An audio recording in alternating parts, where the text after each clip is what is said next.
Welcome back, everyone, to Behind the Shield, episode number 23. I'm your host, Marco Estrella. Thank you for joining us today to talk cybersecurity. We have a very full show for you today. First and foremost, we have the pleasure of receiving Chris Vincent, Chief Revenue Officer for AKA Identity. Chris will tell us all about his organization's mission to protect identities and why we should all care about this mission. So you're not going to want to miss that. We're also back from our summer hiatus, and although we were off, the bad guys were not. So we had many subjects to choose from for our hot topic segment. Our panelists were chomping at the bit. On the show today, Black Basta is at it again. GitHub leaking tokens. Oracle might be leaking customer information. We posed the question, is it time to split the CISO role? And did we just witness the largest password leak of all time? Did that just happen? All that on today's show. But before we get to all that, let me introduce my guests. First and foremost, welcome to Behind the Shield, Chris. This is not your first time, but welcome back to Behind the Shield. It's good to be here. I appreciate you guys having me back. Hopefully this isn't 3 strikes and you're out. So you are always welcome, Chris Vincent. Can you give our audience your your background, remind them of your background, and what are you doing now at AKA Identity?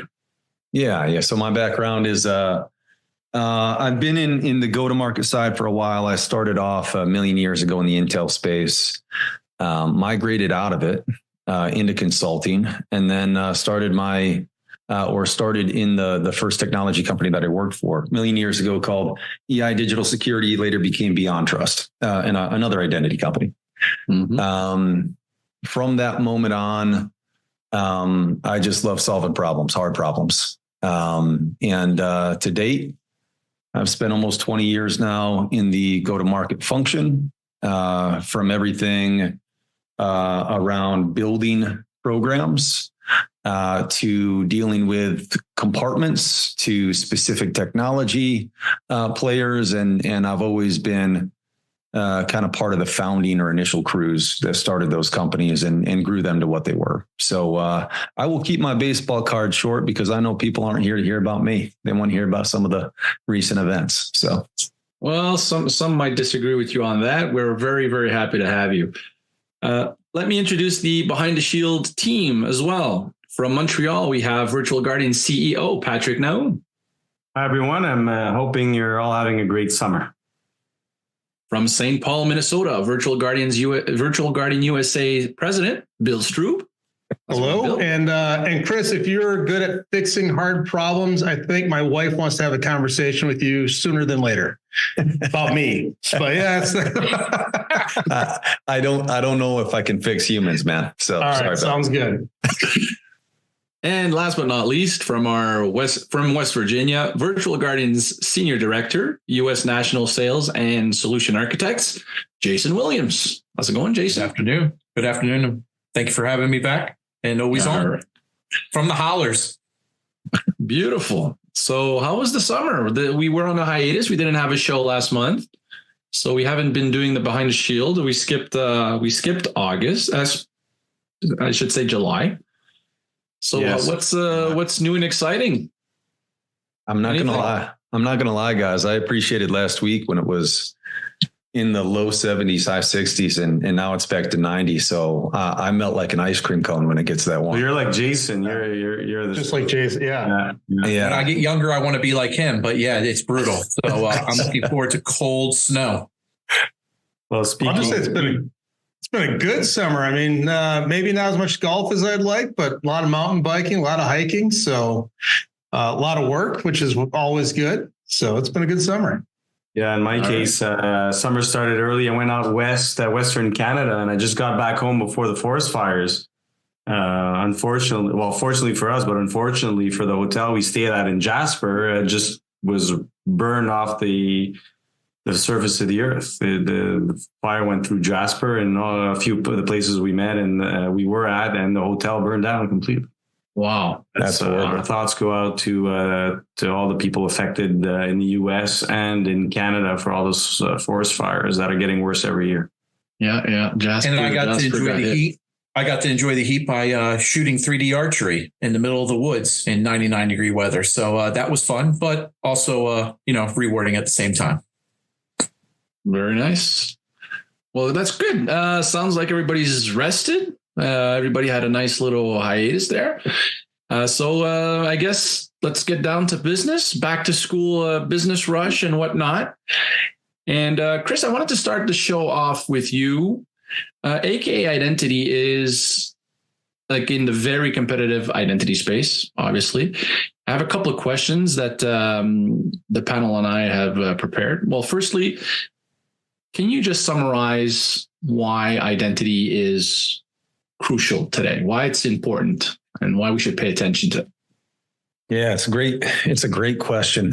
As you take a look at identity, a lot of times we frame it with deference to cybersecurity, right? And what it means to cybersecurity. If you take a step back and zoom out, though, identity is way more than that. Identity is the core underpinning foundational block that allows technology to do technology things, and that technology to enable business and business to run. Without identity, none of that happens, right? We live in a digitized world. Without identity, it would be like turning the lights off. None of it works. And while the world may continue on and look a little more post-apocalyptic, like a Mad Max movie, right? Without it, it is impossible to live in the world that we live in today. So identity is currency in so many ways and forms. And when you start taking a look at it and zoom out, it really is the single biggest enabler to technology and the single biggest enabler to allowing business to run. So when I think of it, I try to think of it in macro terms, as opposed to kind of pigeonholing how I think of it in terms of identity operations, identity compliance, identity security, because they're all important, but they all roll up under this enclave of identity itself, which is and will continue to be probably the biggest core root of everything in cybersecurity and technology that we do. So that's why I believe that it's important. And at the end of the day, framing it in a way that hopefully everybody could understand. Okay. And AKA identity, is it more of an IAM, a PAM, or an IGA player? What specialties do you have? Yeah, so it lives in the IAM umbrella for sure. I mean, if we take a look at identity, what we're going to be doing is living in the identity analytics space. The thing about identity over the last 25 years is it's kind of organically grown out of necessity, right? So there's been a lot of workflow automation tools. There's been a lot of execution arms and legs that these controls provide today, which is they're all incredible. The challenge is if you're building a static rule base to a very dynamic environment, it breaks a lot and you have to continue to fix it. And from our perspective, we said, it's a unique problem. Most people don't even have visibility into what their identity estate looks like. They have partial visibility based on whatever apps are onboarded into a particular system, or that system is providing a function to enable another function, SSO, right? But at the end of the day, there's no real broker of truth in that program. And because of that, the program itself is kind of flawed. So from an identity analytics perspective, if you think of what we're going to do, we are going to sit in the IAM space. We're not going to be an IGA. We're not going to be a PAM player. But what we will do is we'll take feeds from all of those different identity data stores, overlay all the data sets into one high fidelity data set. Because in data science, that's what you have to do to get a high fidelity result. And then what we'll do is we'll mine that data and make sure that we can provide visibility to customers based on their entire identity estate, drive actionable insights with alerting and recommendations, and then finally help them bring it full circle by remediating those things and integrating into their remediation workflows. So the way that we think about it is we want to be the evolution of identity. Identity hasn't transformed in quite a while, and we want to help, along with some of the other new companies coming out in the space, transform and facelift identity a bit. Okay. So under the IAM umbrella, as you said, there's a lot of players there. How do you guys differentiate yourselves from like this jungle of players out there? Yeah. I mean, it's I'll kind of harken back to what I mentioned prior is, today there is no source of truth. IGAs were supposed to be that. The challenge is to anybody listening to this that has an IGA, they've probably felt the pain of being able to onboard apps. And it takes years to be able to get an IGA into a good state because of the challenge of that two-way integration with those applications. So from the perspective of looking at the market, we said, how can we help? And when I looked at identity, it was very much in the same state that security operations was 25 years ago.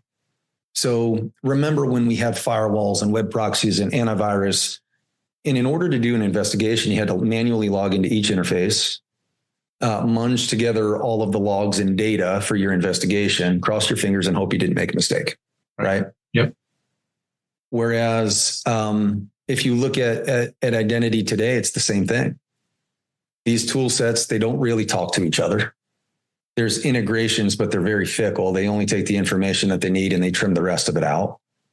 There isn't good cohesion behind it. So you buy these tools and then you have to buy 30% more staff in order to maintain those tools long term. And then every year you're trying to figure out, hey, why are the quote unquote analytics that I'm getting out of these tools not making sense? And I have to either hire more people to go and track that down manually, dump it to spreadsheets and try to sift through it. Or I just have to accept it and say that this is an acceptable risk. What we're doing to differentiate ourselves is we want to be the tool that's not just the identity brain that brings all the identity data sources together, but also the enrichment point by which we can enrich all of those tools in your stack. How can we enrich and assist IGAs to be better, more dynamic? How can we assist your privileged accounts to be more dynamic? How can we start to drive things like least privilege? How can we start taking a look at things like just in time or zero standing privilege? How do we automate user access reviews, which if you could do, people would hug you and give you their firstborn child, right?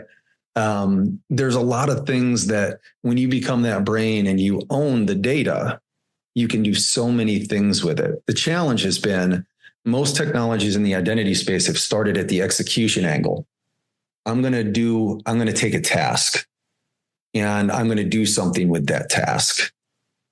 Whereas then they try to take the data after said task and then analyze it in some way and make sense of it.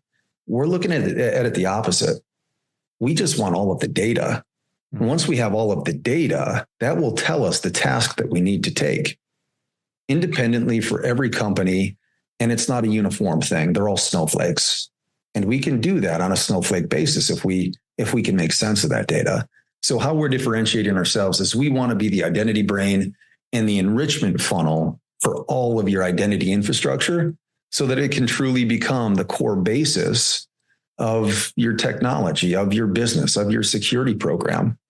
Because no matter how you look at it, in any attack, as we'll talk about later on in the show, almost all of them invariably start with some sort of harvested credential. Right. That's right. Which is a lack of identity control. So if identity has become so crowded and it has innovated, which it has, the challenge has been the other side has outpaced our innovation.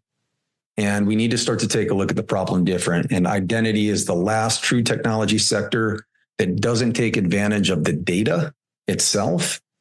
And we want to help transform that. So long-winded way of me answering the question, Marco, but hopefully that does. Of course.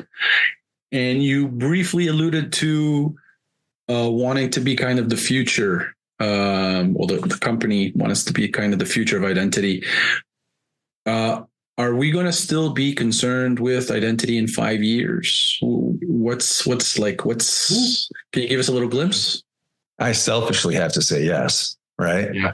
But no, I mean, I'll kind of harken back to why is identity important?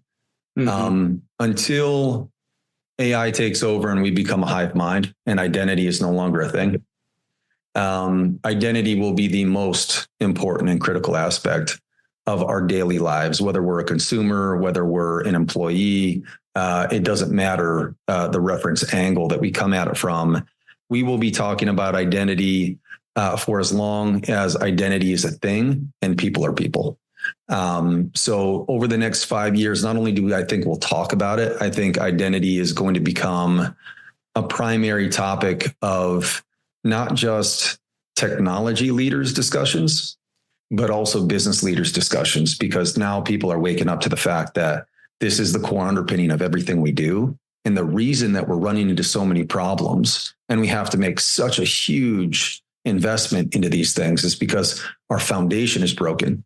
So we're trying to innovate our arms and legs on the outside as opposed to fix the foundation and the root of the problem. So my selfish answer is yes. I think it will. We will be concerned about it, and I don't think it will go away anytime soon unless the AI overlords come and take all of our identities away. Virtual Guardian SOC offers monitoring and detection of your company's activities on known malicious sites. No matter where the threats are hidden, no matter what they are, Virtual Guardian is here to protect you. Visit virtualguardian.com to learn more about our 24/7 dark web monitoring. And it's becoming even more important as if you look at just in the public sector side, the government side, more and more services are being digitized, right? Yep. In all facets of life. So it'll be essential to consolidate identities and secure them even more today. Look at the amount of things we do. Like I was talking to, we have a Ministry of Cybersecurity and Digital Transformation here, and the first one actually in Canada and in our province, in my home province. And, he gave the example that I went through. I signed up my daughter for high school, and these guys are asking for birth certificates. Well, guess what we do with the birth certificate? We bring it in, they do a photocopy, then we're gone. Like who has this birth certificate? Who manipulates it? It was in some sort of office in the back. You can social engineer whoever's working there and take all the birth certificates of all these kids and do identity theft or whatever you want to do with it and work your way up to the parents and whatnot. So they're going to digitize that and create, a citizen's identity, which will enable us to just say, hey, I am who I am. You don't need my credentials. The government attests to it. And I'm going to transfer this information, but you will never see it. It'll be encrypted, but you know that I am who I am and that information is valid, right? And all that, the underpinnings of this whole infrastructure as more and more government, and I'm just talking government, digitized, is identity. And could you imagine the disaster? It's one thing getting your password stolen, your identity, to log on, and okay, your company could get, hacked and whatnot. But then you have your personal life and identity theft at home. You're alone in that process. So to your point, Chris, identity and what is the identity may change. Like how do you prove your identity? But identity is not going anywhere fast. Well, I mean, even to your point, into what Chris was talking about why AKA, but then answering the 5-year question, whether it's going to be an issue. When we were at RSA, remember the gentleman that was the investor sitting in front of me at the table with Gabe and us. And he goes, what do you think the top topics will be here at RSA? And we were at the Piper Sandler event. And I said, it's going to be around identity, and it's going to be around data security, governance, and protection. And he turns around and he goes, identity? He goes, how long have we been working on identity? I said, we've been working on identity for a long time. But to Chris's point, we've messed up the foundation. We've been trying to fix it from the outside and put all of these other controls in place to offset where we messed up on the foundational requirements and the 101s. And it's still a flawed program. And sure enough, we get into that session at RSA. And the topic was identity. And he turns around, he goes, I can't believe we're still talking about identity. We've been talking about identity ever since you had seals on your rings that you pressed into the wax to validate who signed the document. So I don't think it's going away. And not only that, but we're compounding the problem with the number of applications we're using, the number of devices we utilize, and how we go about day-to-day life. So I completely agree. It's not going away, and it's always been really a stakeholder or a paramount of how do you do secure transactions, secure communication, et cetera. That's right. Yeah. Well, when you go into clients now and you're introducing AKA, what's the eye opener, moment for these clients to go, oh my goodness, this is why we need AKA. This is why we've been doing things wrong within our identity program. Like what's been that overall feedback, or what's been the use case that's driven that eye opening result of, wow, this has got to go in this direction now. Yeah. I mean, it's identity. I mean, I'm going to reference something that Bill said, which is a lot of people, back to what you said, Jason, a lot of people are still like, are we still talking about identity? Mm-hmm. Right. And when you start thinking about it, the challenge is there's been such a fatigue because identity operations was identity, meaning that what people thought identity was provisioning, deprovisioning, and governance, which is primarily what IGAs are used for. Right. Mm-hmm. So, provisioning and deprovisioning, the disenfranchisement of the space has come from, how do we make this simpler? Well, you had role-based access control, define a role, right? And then based on that role, assign the role based on whatever their responsibility is, their function in their group, et cetera. The biggest issue became it was too cumbersome. And if you ask any customer, and this is one of the questions that we'll ask, how many employees do you have? And they'll say 10,000. And I'll say, how many roles do you have? And they'll say 25,000. Right. And I'll say, how do you have 2.5 times the number of roles than your actual employees? And the reality is it's based on this application sprawl and what they need to do based on past employees that are still there. 100%, right? You never deprovisioned or cycled terminated employees. So you have orphaned accounts that are sitting out there that are risk exposure, right? And a big part of it really came down to just asking the basic questions. Hey, do you have visibility of who has access to what and what they can do with it? Uniformly, guys, 100%. I have not had one customer in the hundreds of conversations that I've had that have said yes. Can you believe that? And then people still ask the question, are we still talking about identity? Right. So it's like, it's one of those things where when it comes down to it, our whole goal is those simple questions we will help you answer. And at the end of the day, it's there's a bit of almost a defeatist mentality of like, I'll believe it when I see it.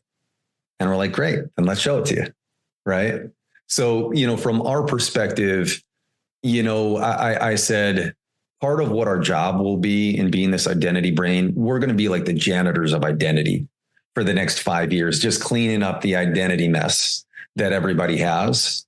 The good news is that once people see there's a way to do it, there's so many people that want the help. The challenge is people have been disenfranchised by the market telling them we do that, or we will do that, or that's coming, and it never comes because, we live in a world where you monetize everything, right? And, problems don't get solved until they become critical problems. And we're at a critical inflection point in the identity space where the ability to answer the simplest questions needs to be done. And at the end of the day, despite all of the fancy tools you have, people are answering those questions today by dumping the data out of all of their identity platforms into a spreadsheet and mining it that way. Yep. Can we believe that that's even happening? Right. So when we talk about, our value prop, it sounds so simple, but when you see it, people are like, wow, it's almost like, this is what fire looked like to a caveman. So good stuff. Really good stuff, Chris. Well, it'll surely be interesting to see where it goes from here in the next few years. But tend to agree with you. I don't think it's going anywhere. Thanks for the interview. I really appreciate it. You're doing double duty today. You're on the panel as well for Hot Topics. Thank you for that. So speaking of which, let's get to it. We're doing well on time, so we're good to go.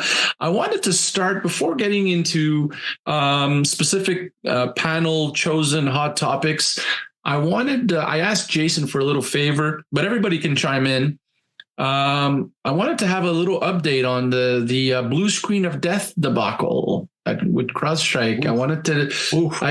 I was at Black Hat 2 weeks ago, and seemed to be business as usual. The booth was booming.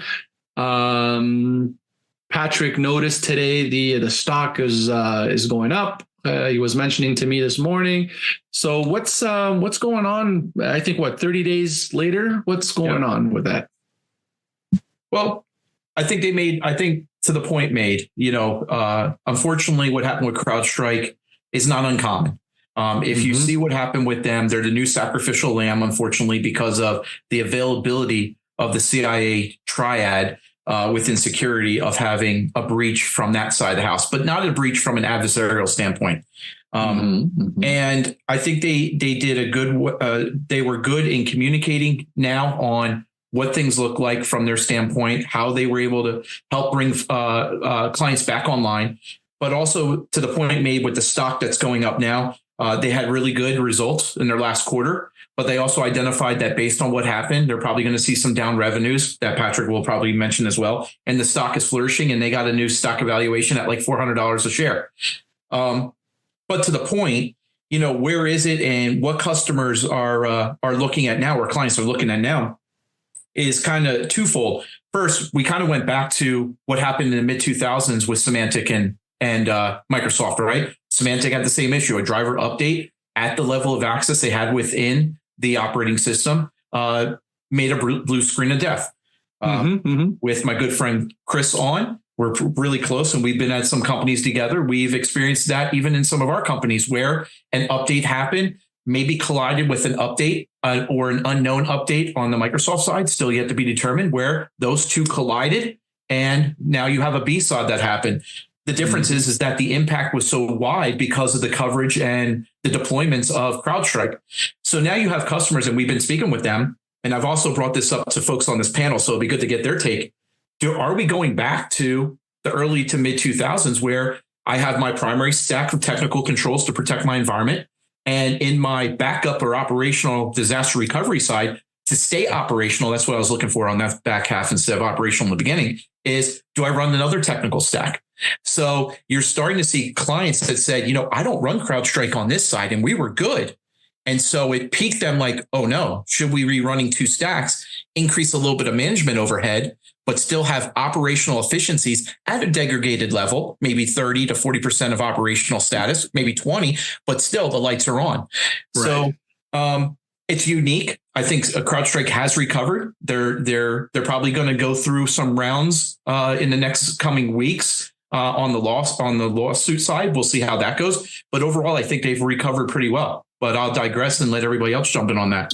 So, Jason, I got a question probably for everyone on the panel, including yourself.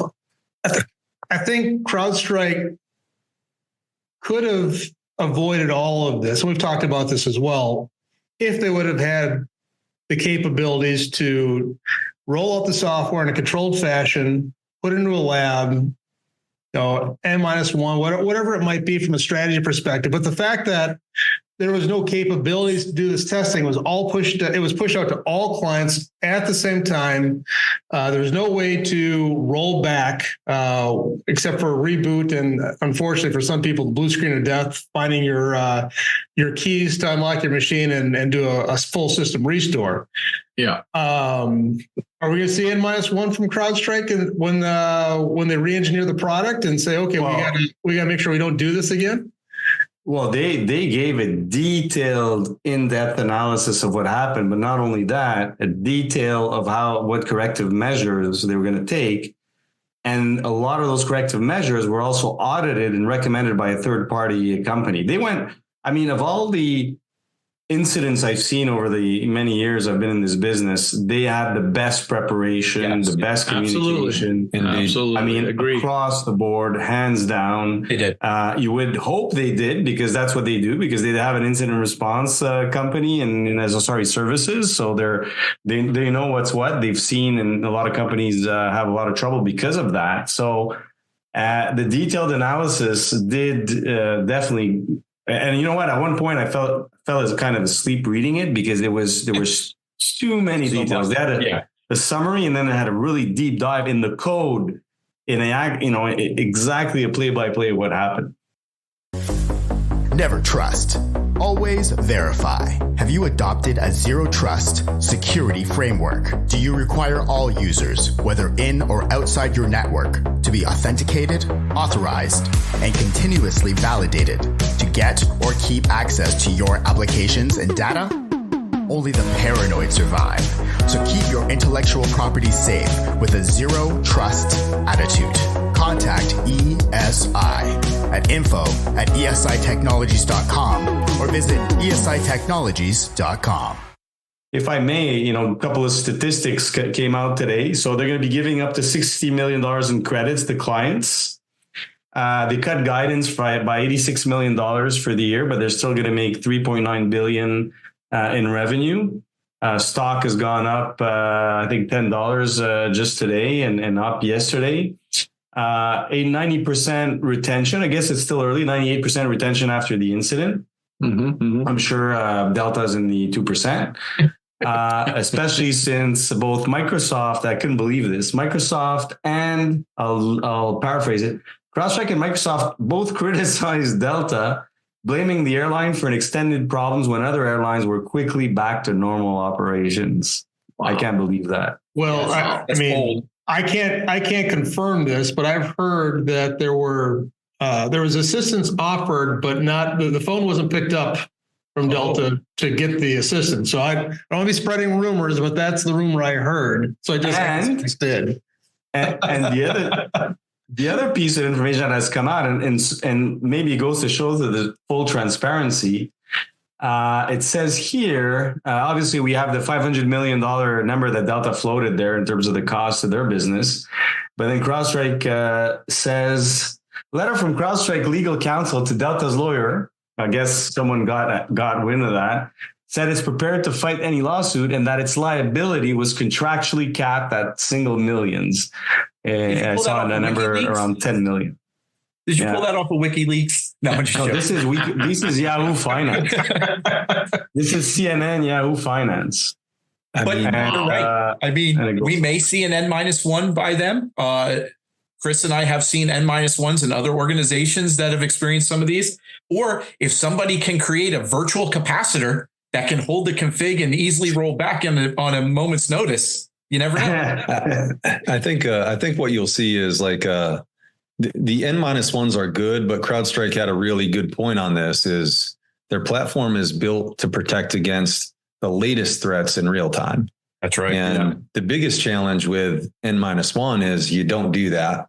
And at the endpoint, that's kind of an issue. So, when you look at what they do, I got to imagine what they'll take a look at is if updates get pushed in the future, while they are giving customers more control over the update cycle. So they will kind of have the N-1 if they want it, right? But they are recommending against that for the reasons that were just stated. I think what they'll probably try to work on is taking a look at, hey, if we see an update that is failing in a cascaded way, stop and roll back the update, right? Because you still may have an issue, but you won't have a global outage. You'll have an outage across specific, specific companies, specific domains, but you won't have this global outage. I also think that George Kurtz, Michael Santonis, Gert Talpaz on the corp dev side, they're some of the brightest humans I've ever met. They're some of the most genuine humans I've ever met. Yep. And at the end of the day, they genuinely care about their mission. It's not just a company that's there to make money. And I think that's why they're not going to be all that beat up long term over this, because the reality is the other companies that have done this, that haven't come out for years and talked about the details, they owned it within, an hour of it happening. And they still do. I mean, for the CTO to get up on stage at Black Hat, at DEF CON, to get the Pony Award. Yeah, to Absolutely. get the Pony Award for epic fail. Yes. And he got up there and totally owned it and said, we're going to take this back to CrowdStrike headquarters. We're going to place it in the middle of all of the trophies that we've gotten. And it's going to be a symbol to stand for, what happened here so that it never happens again. I mean, I just thought the amount of poise, and just wherewithal that they demonstrated through this, like one of the worst catastrophes ever.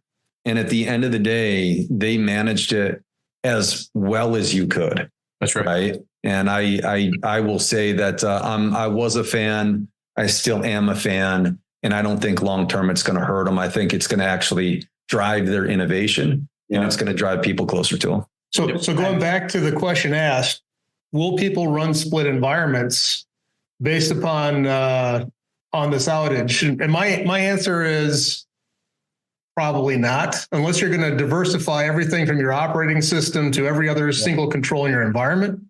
I don't think so. Yeah. The other thing I think we should mention, especially on this podcast, is that this is kind of a dry run to a major cybersecurity attack. Oh, yeah. Because you saw the damage that was caused by a failed update, where within, Chris, 46 minutes, they knew what happened, what the problem was, and they already remediated. Well, typically when there's an attack launched, you don't know where it came from. You don't know how it's affecting your systems. And by the time you figure it out, you're days into it and you're not even starting to recover.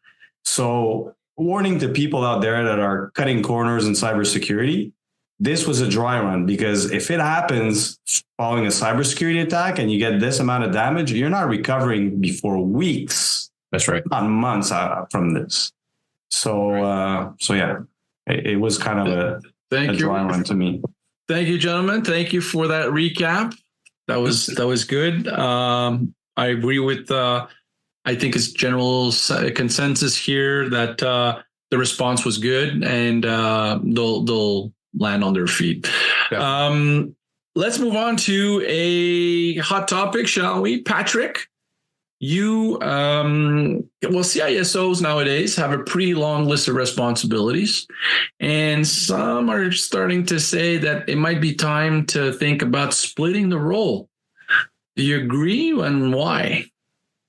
Listen, again, we keep referring to RSA, and we had the pleasure of spending time with the CIO that will not be named during that whole week, that short week, and all I kept hearing was, and to your point, the list is getting longer and longer, responsibilities added not only to the CIO, but the CISO, including operational technology, right? That's one example. As operation technology is modernizing, it's typically, older technologies that were less vulnerable to IP-based attacks. As they're modernizing, it makes sense to add that under the purview of a CISO and CIO.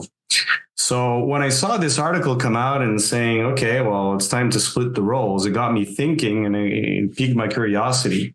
So it's from CSO Magazine. Rosalind Page published the article, and it made a few suggestions on how we could split these roles and obviously why. I mean, as we look at the CISO role today, they're being asked to work with business executive in a lot more than before, regulators, cyber insurance providers, CFOs for budgeting. They're interfacing with a whole list of stakeholders.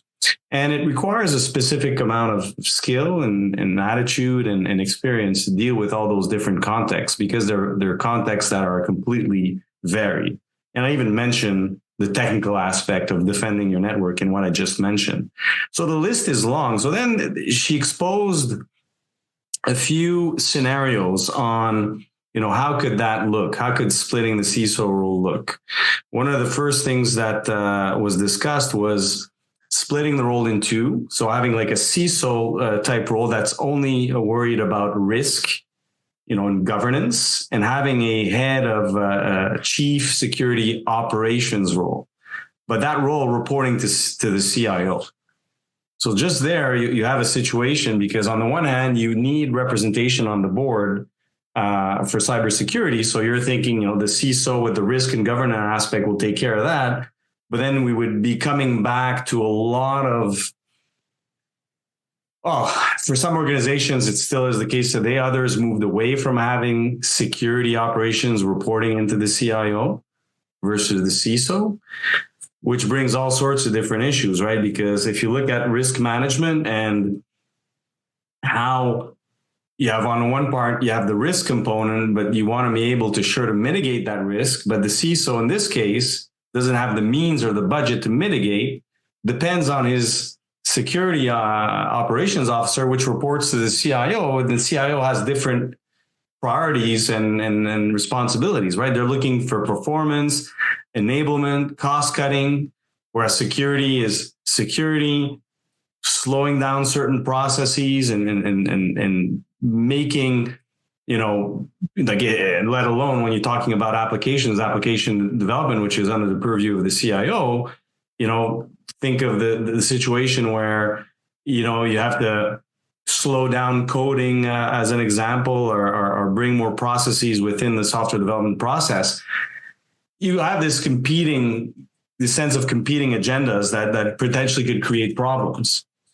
And then on the one hand, you're keeping the systems running and security and systems secure on the other side. So there could be conflicting visions in that role as well. So that first option was kind of like, in my opinion, maybe not the best way, but obviously it depends on a lot of factors, some of which are the size of the organization. Because the other example that I'm going to share is something you find in very, very large organizations. It makes some sense, but it's not necessarily applicable in other organizations. So it's actually keeping the CIO where the CIO is, but splitting the CISO role in three roles. So operational security, risk and governance, and audit, right? So you have these three functions that operate in parallel. Now, based on this, one of the three would report to the board. Probably the second example of risk and governance would report to the board. And then you have, operational security and audit. Audit makes sense that, you probably have someone on the outside, validating and making sure the controls that are put in place by the CISO are respected by the operational security person, if you will. The problem is accountability. So if you have all of these people with their hands in the cake, if you will, who has responsibility? Is it an audit that wasn't done correctly? Is it the wrong policy, a wrong evaluation of risk, or it's the implementation of the measures or the security measures to respect the controls that are the issue? So, they didn't talk about ultimate solutions, but in my case, I would probably see a CISO reporting to the board that is ultimately responsible for those three functions below, right? That would be my recommendation in scenario. Obviously, it cannot be, it depends on corporate culture, size of the organization, budgets, and what have you. But regardless, I think the CIO role should be separate from the CISO role in a large extent. And, making sure that you also have ownership risks if you have ownership risks, you need to have the budget and authority to mitigate those risks, right? I think this should be a guiding principle in whatever you do, and making sure that you have clear policies and guidelines to make sure that if you do split roles, that it is kind of clear who's responsible for what and all the interdependencies. But again, it could create, silos and all sorts of political situations there unless you have the authority and the budget. So quite an interesting conversation. But, to me, the key element here is the CISO role is expanding in a big way, becoming more business savvy, and it requires an understanding of not, where we're at as an organization from a security posture perspective. It should be more in line of why we're doing certain things. Should we keep doing these things? And what's the impact of these things versus cybersecurity and our corporate risk, right? So they're bridging the gap between business and risk. Are you enjoying Behind the Shield? Enjoy it more without commercials. Watch us live without interruption by registering for our virtual event each month. Visit virtualguardian.com/event and check out what's planned for the next Behind the Shield. Remember, when you're behind the shield, you're ahead of the game. I thought the interesting thing there, Patrick, is I agree with many of the components you brought up. I completely agree with. The hard thing is for most CISOs, there's more and more being put on their plate. So splitting it up from that perspective certainly makes sense. But also for lack of a better term, talking to some CISOs and people that are considering CISO jobs, the liability of becoming a CISO today is certainly higher than it's ever been. Yes. Yeah. Yes. I'm pretty sure it's CISOs who funded that article to split the role. CSO mag, man. It's like, thank you, Patrick. Right, Bill? Thank you. Yeah. Speaking of Bill, we're going to you next. You wanted to talk to us about some issues with Oracle's NetSuite product. What happened? Yeah. So nothing has happened per se, but this goes into the realm of what you don't know can hurt you as it relates to Oracle NetSuite's marketplace, actually their e-commerce APIs. Within the Oracle NetSuite e-commerce platform, they have something called a custom record type, a CRT. These CRTs are basically ways to store different types or pieces of data. It's like for lack of a better term right now, it's a custom field. It's a box you can put different things into, find it quickly, organize it, and so on. That box might contain things like customer records, phone numbers, email addresses, contacts, etc. The problem is a lot of these custom record types basically are set up with no permission required access via their API. They can be accessed using the record and search functionality. So if you're sitting on the outside, completely unauthenticated, but you know how to access the API, this data, whatever you've put into this custom record type, these buckets, become accessible from the outside world to those that are just savvy enough to use the API and actually make the requests. Oof, that's unbelievable. Now, I think I chose this article not because, I mean, we all understand that if you have an application, misconfiguration can certainly bite you in the butt. We've seen it time and time again with different systems here and there. But I think what bothered me when I read this article, I'm not picking on the source, but basically they said that this is not a vulnerability or a flaw in Oracle NetSuite software, but arises from how businesses configure their CRTs and their APIs. And that's the part that rubbed me the wrong way. I think that that if you're going to have an application out there that was running an e-commerce platform and you do allow or you don't challenge people when they use a custom record type and you have permissions like no permission required, there should be something in the application that immediately sounds some sort of alarm bell. Like, this is a really bad idea. You really want to do this? Right. Do something else. But again, I saw that and thought, we're security practitioners. We do security every day. And to think that, that's the right answer. It's not a flaw in the application. It's a flaw in the end user. Yes, we know end users can hurt themselves. That's something that unfortunately happens. Not understanding configuration issues certainly happens, but we can also write software that's better, that protects the end user. And just with a little bit of searching, what could Oracle do? I mean, for one, improve the default settings. Don't allow this to happen. Lock down these CRTs right off the bat. Enhance your APIs, certainly within the capabilities to do. Provide granular access controls. Those are all capabilities that could be implemented by Oracle quickly, in my opinion, to take care of this particular issue. And it is a security issue. If your data is at risk, it is absolutely a security issue. But to say that it's not a flaw or a vulnerability in the application, that's what set me off. So that's where I picked up this article and thought I'd share and ask maybe your opinion. Can we write better code? Does this sound like a vulnerability, or what are your thoughts? Humans need guardrails, right? Amen. Why don't we take away all the guardrails and save money off the highways and bridges and whatnot, and just say, you know what? People have an accident and they're thrown overboard. It's their fault, right? I mean, you have to have a minimum protection for people, and it seems to be a trend to push off responsibility in some cases from software vendors to users, and it's not a trend that's.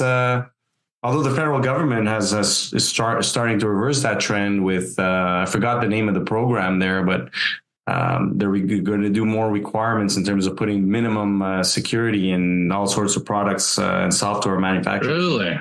Yeah. I'd say it was about time. It's about time. I'll look it up. It was last year, I think. The directive came. It was a directive. All right. I don't. I was going to say I'll add one more thing here, which is back to the identity front. I don't know any application that should ever have no permission required as an entitlement. So, they should probably go back and just fix that one, and they could probably rectify a lot of things. So. Agreed. All right. I'm getting some messages here in my ear from Master Control. We're running out of show slowly, but we have time for another hot topic. Let's go to Chris, our guest. And did we just witness the largest password leak of all time, Chris? What happened, and is it true? So I'm going to tell you the same thing that I told my high school girlfriend, Marco. And it depends, right? Depends on how you look at it. So when we take a look at it, the RockU 2024, which was like the whole list. We had another one in 2021, which was like 8 billion passwords that were compromised. This one was supposed to be over 10 billion plain text passwords that were compromised. When you look at it, and you actually start taking a look at the list of passwords, a lot of them are unusable, based on incorrect formatting, non-standard characters, unnecessary white space, etc. Some of them were encrypted, but you still were left with 1 to 1.5 billion usable passwords, right? So an immense amount of usable passwords that will be fuel for, the dark side, dark hat hackers, for years to come. Is it the biggest ever? Based on that context, it's not. Based on the aggregate context, it is. But what happened is this group, which I'm not making a political statement, but the group's name is Obamacare. And they uploaded on July 4th this list of 10 billion hacked passwords. Now, this was a roll-up list of previous hacks that had happened, previous passwords that were stolen. They did one macro roll up and they created this list. So from that perspective, it's got the most amount of data in it. Usable data, it is not the largest. 2021 had actually the largest ever, but this still had 1 to 1.5 billion passwords. And to give you context in that, those are net new, meaning that from 2021 to now, those are net new 1 to 1.5 billion passwords that can be used. if you look at it, this kind of goes back to the core function that we've talked about, which is identity is the core function of everything. So whether this was a consumer password or a corporate password, it's indifferent, because if you have the username and password, it gives you the ability to essentially lateralize and start to understand more about whoever you're attacking, right? And that person is employed someplace. They can essentially use that employee to spoof a bunch of things and get into the corporate network, et cetera, yada, yada. So did we witness the biggest password hack ever? The answer is technically, by the file size and the numbers, there's 165 gigs unpacked. So it was. But in terms of 5 gigs. Yeah, crazy. But by usable passwords, it fell a little short at about 1.5 billion, which is still just mind boggling. Wow.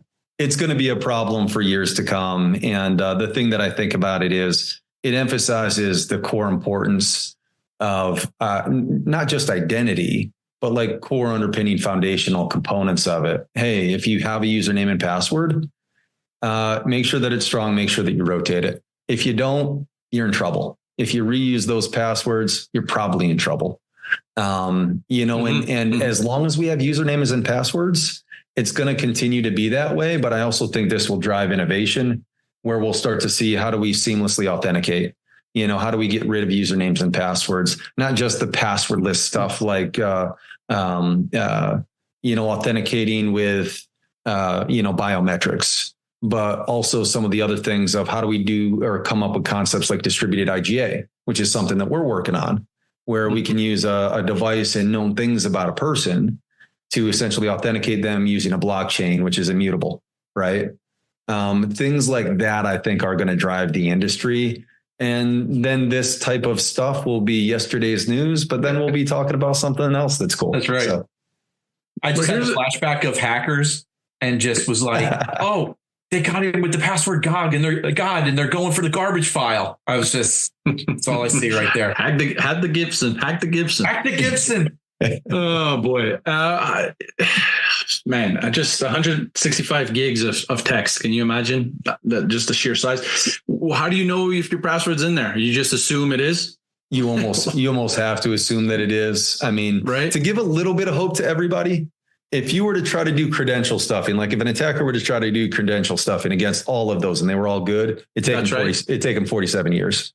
47 years. Oh, okay. Yeah. So, there's some hope there. That list is pared down. But Marco, if you switch your password from Marco is great to Marco is great with an exclamation point, you're good to go. All right. I'm okay. Okay. You're good. I was thinking about this on a personal note, though. Like if I were to check, I've got over 600 passwords stored. That if I had to go back and change every password, I mean, first of all, 47 years. I'm going to actually start deleting accounts is what I'm going to start doing. But after that, it's going to be interesting to figure out how I'm going to find something new and unique for every one of those sites. Right. Wow. Okay. Very, very interesting. We're kind of running out of show, so we're going to go to the big finish. I want to thank our panelists today. So Patrick Nahum, Bill Stroop, Jason Williams, thank you guys for your usual insights. It's glad to have you on the show as usual. I want to thank Chris Vincent of AKA Identity. Thanks for the interview, Chris. That was very, very good. And if you've missed any part of today's event, the show will be made available probably very quickly. I'm hearing some rumors, might be tomorrow, might be early next week. Just stay tuned. You can find our podcast wherever you get yours. So you can see previous episodes, download the current one. So yeah, hopefully you download and you like what you hear and you come and listen to our previous ones. Stay tuned. Next month, we have another great guest. We will have Lisa Jones-Huff of Elastic joining us on the show. So that promises to be super interesting. And thank you again for tuning in. And remember, when you're behind the shield, you're ahead of the game. Thank you, everybody. Thank you. Thank you. Thanks, Have a great weekend. Happy Labor Day weekend, U.S. folks. Same here. Labor Day weekend.